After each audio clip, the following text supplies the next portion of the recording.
नई नवेली दुल्हन के हाथ में चमकता चूड़ा उसकी शादी की निशानी और उसके मायके की वो सुंदर याद होती है जिसे वो हमेशा समेट के रखना चाहती है। जिसे पहने हुए तो आपने लाखों औरतों को देखा होगा, मगर क्या आपने कभी इसे फैक्ट्री में बनते हुए देखा है? नहीं तो चलिए आज मैं आपको दिखाती हूँ कि असलियत में चूड़ा फैक्ट्रियों में कैसे बनाया जाता है।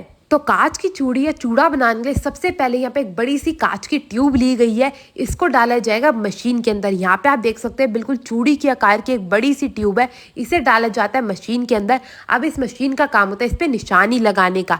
जैसी जैसी चूड़ी बनानी होती है, जितनी मोटी जितनी पतली, उसी के हिसाब से इस मशीन में इस ग्लास की ट्यूब को घुमाया जाता है और एक और से इसमें जो निशान है वो लगता जाता है। तो यहाँ पे आप देख सकते हैं पूरी की पूरी जो ट्यूब है उस पर अच्छे से निशान लग के तैयार चुका है।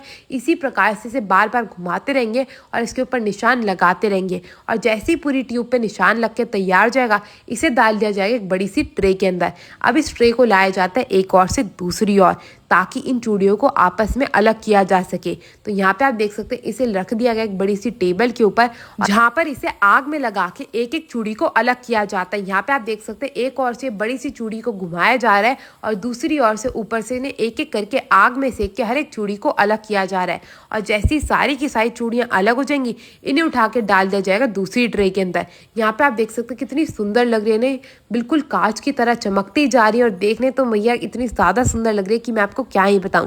इसी प्रकार से हर एक कांच की ट्यूब को उठाया जाएगा, उस पर आग डाली जाएगी और धीरे धीरे करके हर एक चूड़ी को आपस में अलग कर लिया जाएगा। बड़ी सावधानी से कार्य करा जाता है, क्योंकि कांच इतना ज़्यादा तीखा होता है कि आपके हाथ में भी लग सकता है। इसीलिए बड़ी सावधानी से ये कार्य किया जाता है। हर एक कांच के ऊपर आग डाली जाती है और आग की सहायता से हर एक चूड़ी जो है वो आपस में अलग होके बिल्कुल एक सार से इकट्ठी हो जाती है। मैं आपको बता दूं, आमतौर पे जो आपने चूड़ा देखा होगा वो प्लास्टिक का देखा होगा, जिसे लोग पहनना ज़्यादा पसंद करते हैं, क्योंकि जो चूड़ा होता है वो 3 से 6 महीने तक हर लड़की अपने हाथों में पहन के अपनी शादी को यादगार बना के अपने हाथों की शान समझ के पहने रखना चाहती है।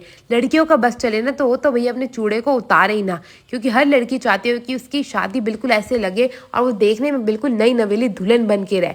तो यहाँ पे अब एक एक करके सारी की सारी चूड़ियों को अलग कर दिया गया। अब इन्हें दोबारा से आग में पकाने का जो कार्यक्रम है वो शुरू करा जाएगा, जिसके लिए एक एक करके इन चूड़ियों को एक बड़ी सी गोल आकार की मशीन के ऊपर रख दिया जाता है और उसके बाद इसे ऑटोमेटिक मशीन द्वारा ही आग में अच्छे से पकाया जाता है, ताकि इसके जितने भी तीखे किनारे हैं वो बिल्कुल अक्सार हो सके और जब भी आप ये चूड़ियाँ पहने तो ये बिल्कुल भी आपके हाथों में ना लगें। मैं आपको बता दूं, कांच वाला जो चूड़ा होता है ना वो इसलिए पहना जाता है ताकि आपको जो प्लास्टिक से कोई भी एलर्जी होती है हाथों में वो ना होए और ये देखने में बिल्कुल आपको प्लास्टिक वाला चूड़ा ही लगेगा।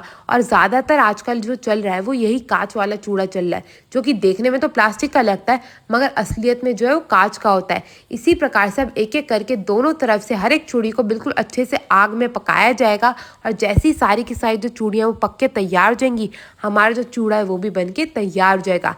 यहाँ पे आप देख सकते हैं बड़ी सावधानी के साथ एक एक करके हर एक चूड़ी को पकाया जाता है, बार बार पलटा जाता है ताकि वो दोनों तरफ से अच्छे से पक के तैयार हो सके। और जो चूड़ियाँ अच्छे से पकती जाती है उन्हें जो है बाहर निकाल के रख दिया जाता है और जैसी सारी की सारी जो ये चूड़ियाँ वो पक के तैयार हो जाएंगी, इन्हें भेजा जाएगा दूसरी फैक्ट्री में रंगीन होने के लिए और तब जाके जो है वो चूड़ा बन के तैयार होता है। तो यहाँ पे सबसे पहले इन चूड़ियों को ठंडा करा जाता है और उसके बाद 24-24 चूड़ियों को एक बंडल सा बना के तैयार कर लिया जाता है। फिर ये जाती है दूसरी फैक्ट्री में, तब जाके जो है चूड़ा बन के तैयार होता है। तो आपको ये अनोखी सी वीडियो कैसी लगी मेरे को कमेंट करके ज़रूर बताइएगा। और हाँ, अगर आपको भी चूड़ा पसंद है तो अपने दोस्तों से शेयर करना मत भूलना। मैं आपसे मिलती हूँ अगली वीडियो।